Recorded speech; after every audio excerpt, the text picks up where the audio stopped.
Hi everybody, it's Pam with Silver Sparkles, and I am going to attempt to do a tutorial to make some of the faux postage stamps I have recently had shared on Instagram and have had listed in my Etsy shop. One of my Instagram followers asked for a tutorial, and I am going to give it a shot, so be kind.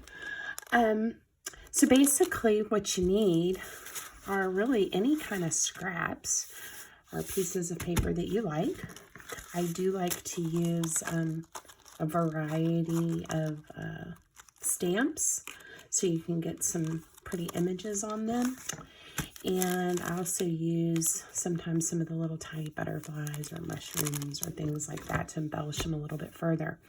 You definitely want some type of distress ink in different colors. I tend to go for the browns, vintage photo, antique linen, walnut, those kind of colors.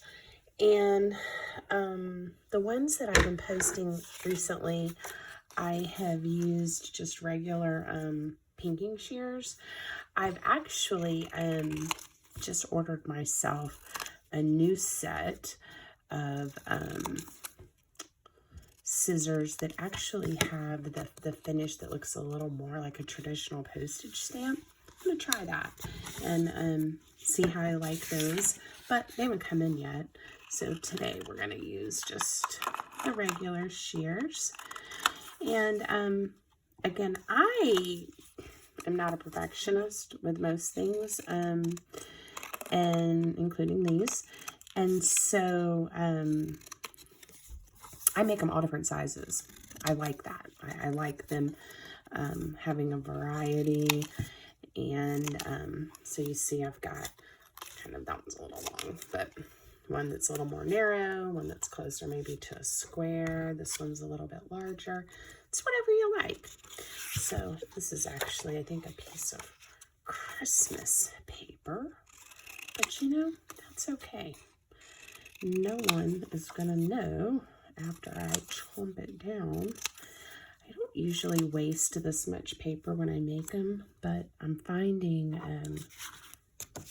as I chat with you, I'm not as careful as I might otherwise be. Okay, so we'll just start with those. And again, ooh, I might want to have another one of these because I like both sides of this paper. So we can just start here to make a few and get going. So once you've picked some, these are going to be the backs, or the bottom layer. You need something a little bit lighter that you can maybe stamp some images or some words on. I also had this fabulous paper that already kind of had some vintage postmarks, and I've made some with this as well. Now, you can be precise and you can measure all of your little squares and then maybe use your paper trimmer to get perfectly straight, even edges, or you can be like me and say, maybe next time. But look at that. I kind of eyeballed it, and that fits. So I'm going to do one using this paper, and then I'm going to show you how you can also usually try to line it up a little bit. Use paper that's just, it can still have a little bit of a background, but it will make really pretty faux stamps. So this one I'm not doing as good a job eyeballing. That's okay. Let's see. This lighter green may also make a pretty one to go with this pink right here. All right, so let me cut a few more of these and then I will show you what the next step is. So I'm going to bring too many different kinds of plain paper, so let me just make a few. And again, when I first started making these, I was trying to make everything absolutely perfect. And I don't know. I think they're just as cute being a little unique. You can tell me what you think, if you like. If you prefer things to be really perfect and squared off. I do have some listed right now on my Etsy shop that actually used my Cricut, and it cut out all of the stamps for me, the exact same size, and then I just punched them out. Ooh, I may want to make one with that. And they turned out really cute, but it was a lot more work. And in fact, I used this printable, and I just literally took my pinking shears and I cut myself some vintage, I'll make one like this too, Easter stamps, which are super cute too. But again, you don't have to do that. You literally can do all of it on your own without having anything really unique or special. That one is a little crooked. Okay, so let me show you what I do next. I usually get just a scrap of paper so I don't get ink everywhere. So, I do like to ink the edges. I think it gives it that kind of distressed look that I go for. If you look at my work. So that one's going to go there. Pretty simple. Now, for the ones that do not yet have anything, I'm going to show you what we're going to do. So, most of you probably know how to ink edges. Not always the most fun to watch people do on their videos. But I don't have special camera equipment, and I'm not good at just stopping and pausing. So you're going to watch me just ink a few of these. And this one's been well loved, as you could tell. And it's almost time maybe to replace it. It's shedding a little bit on me. Okay, just a couple more. And you can do this as much as you like, more, less. You don't have to. That's the beautiful thing about this kind of art, is there really are no mistakes. Susan, if you're watching, there are no mistakes. And there are 2 pieces to every side of cardstock.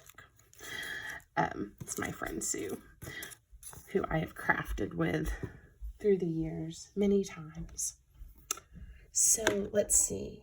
You are going to need, if you're using these clear stamps, you're going to need a block to put it on. Use this bird, which is one of my favorites. And actually, I'm going to change the color of my ink to a little bit darker brown. We're going to use the walnut because I think it's going to give us a little bit better image. And this is where having your scrap paper is good, because I like to offset, and then it doesn't matter. All right, so we'll do another little birdie to show you. And then you really should clean your stamps when you're finished, but I'm not going to take the time to clean it right now. Let's see. Let's do this flower as well. I think that'll be pretty. See how that one turned? And then I did some that some folks really liked that just kind of had the edge of some words. So I'll show you how I did that too. This says enjoy the little things. So I'm just putting ink kind of where it says enjoy. And then I'm letting it go off the side there.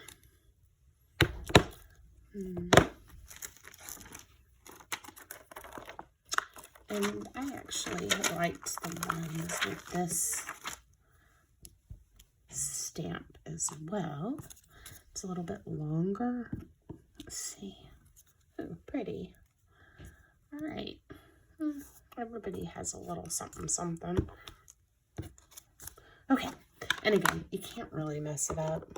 Just pick a few that you like and go for it.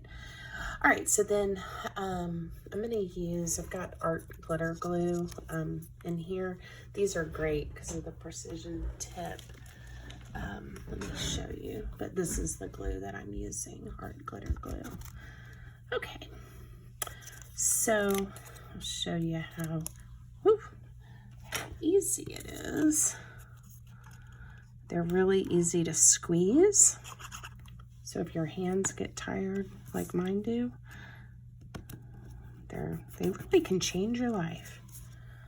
So I noticed I've got a lot of ink on my fingers. Oh, you can tell I've been crafting today. All right, so see how these are starting to come together? Just get a little bit of glue on the back of each one, and you're gonna just layer it right on top. This is a great project, I think, for really any, level of experience of crafter. You don't need a lot of special tools, and it's something I even think, you could do with the kiddos if you wanted to. And everybody sees something different to grab and to layer on the stamps. So, and if you like brighter colors, I mean, it certainly lends itself to that, or you can, go with the more muted vintage type colors. So again, let's see, I'm using, this is called a Field Notes Snippets ephemera pack from Tim Holtz, and I usually just dump a bunch out and I look through and I see, what do I think would look really pretty? And I'm liking that butterfly. Now, again, you don't have to ink the edges. Sometimes I do, sometimes I don't. This is personal preference. Now, I'm really good about putting butterflies on upside down, so I'm gonna look. See, oh, look. And that one is about done. So let's see. This one looks like it wants to be used. I make a mess. Ooh, that'll be pretty. Now, sometimes, depends on what your eye is enjoying looking at, but I will have them hang over just a touch. They don't have to be lined up perfectly, and they're still pretty. So this one has a bird on it. I think I'm gonna find a flower or maybe one of these mushrooms. I think it needs more of a pop of color than that. Let's see what I can find. And of course it has to be the right size. Let's see what this one does. And this glue really sticks, so you don't have to worry about anything falling off. All right, how about some little mushrooms? This looks fun. See why my fingernails and fingers get so dirty? Actually, I'm gonna put this with this one.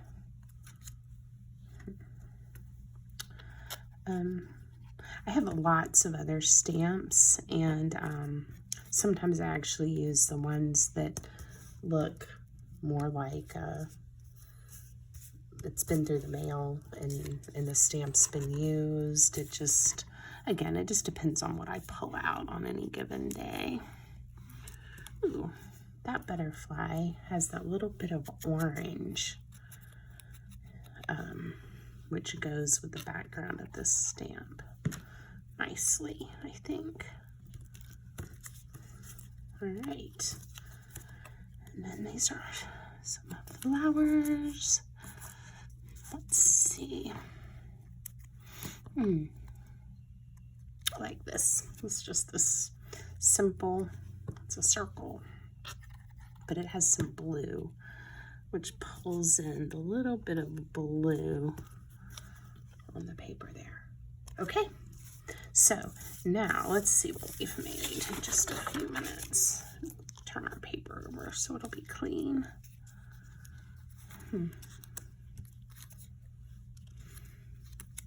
How much fun is that? And so you can find images that are actually faux stamps already, cut those out and use them. You can make your own. I could layer more on there if I wanted to. So anyway, I hope you enjoyed, and I hope you'll join me next time as I become brave and start to post more tutorials. Have a great day, everybody.